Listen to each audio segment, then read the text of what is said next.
Hey, hey, hey, welcome to Wednesday, and this is Luci McMonagle. Today I'm going to talk about accessing your divine inner self and how you can actually start being tapped into your mystical powers. Now, if you don't know who I am, or if you haven't been watching me or following me, I am a spiritual teacher and a mystic wealth mentor. I help individuals to tap into their greatest spiritual gifts, their superpowers, and I help them to be able to create a life and a business that they truly desire with a philanthropy and a legacy that they want to create. So I work with high-level individuals that are truly ready to step it up and to bridge their spirituality with practicality so that they have the proper systems in place, so that they have the proper spirituality in place, they have the right mindset in place, and they're able to take all three elements, which is the mindset, the systems, and the future together. So, what is awakening your inner divine self, and why is that important now in your business, in your life, and how can this help you succeed forward in becoming successful? In the past, many years ago, individuals used to believe that in order to access your superpowers, your abilities to create, to manifest, to become more, and to have that spiritual awakening, you'd have to run off to an ashram, or maybe you'd have to become a nun, or run off to some faraway land and start studying the mysteries of the inner workings of the universe through private sectors or mystic schools, etc. And it is true that you can do that. That will get you there. That's one venue.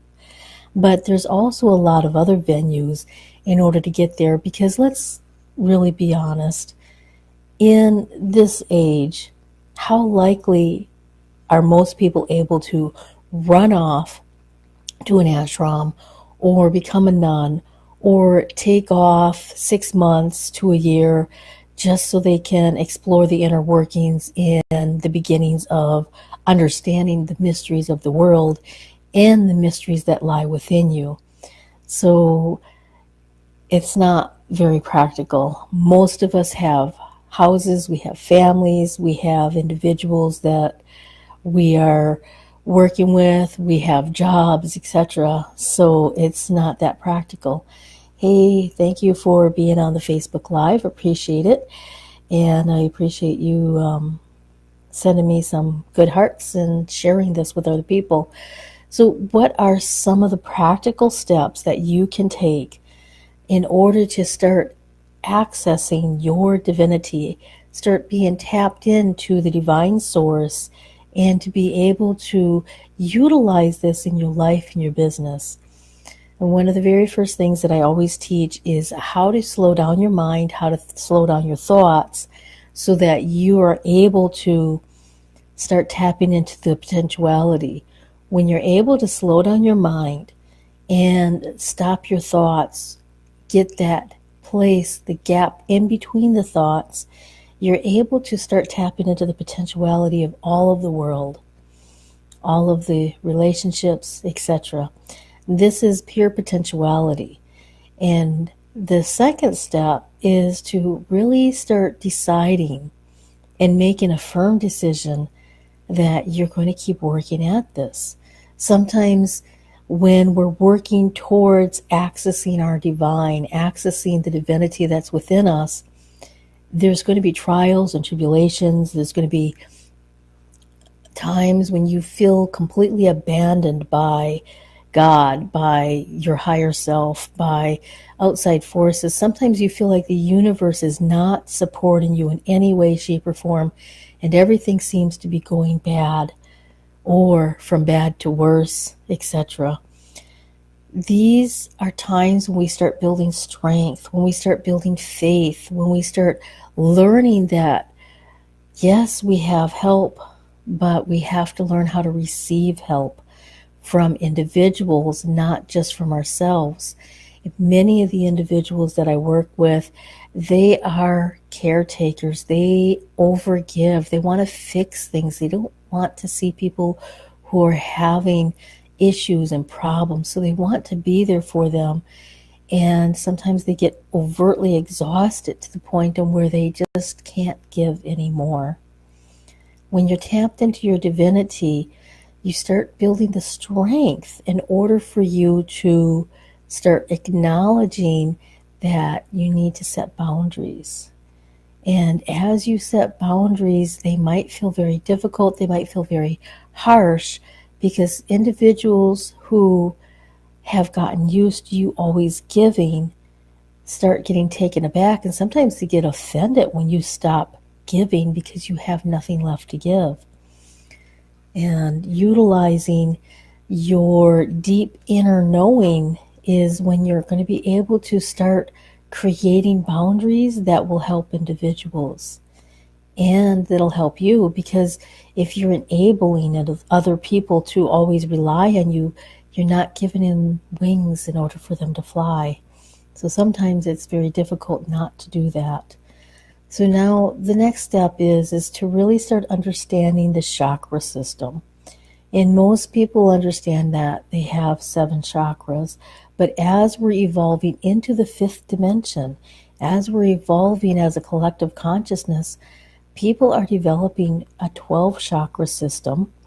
And the greatest leaders, the big leaders that I've been working with, they have 18 chakras or energy centers.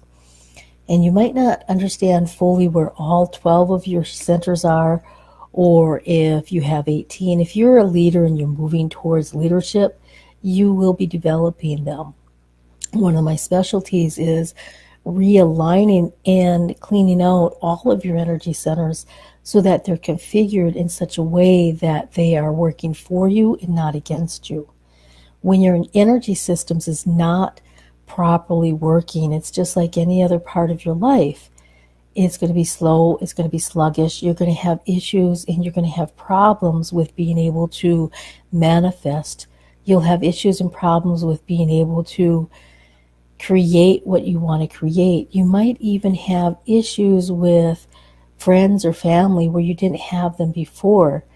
And if you start looking at how can I move forward in this life, how can I start opening up my energetic systems, how can I start working on creating a better life and work balance for me, then you're starting to really get into some deeper questions that I'm absolutely positive that they are simple solutions. Now, a lot of us think that, oh, my life is so complex, I can't possibly have simple solutions. That's not true. It's about creating priorities on what's really important to you and start following what you feel is important to move forward to. Now, a lot of people say, follow your heart, follow your heart. It'll always tell you the right thing. But if you do not lead your heart, if you do not guide your heart will go on whimsical journeys and take you to the right, to the left, and go on an exploration without any type of plan, without any type of end goal. So if you lead your heart, you can actually start creating where you want the energy to flow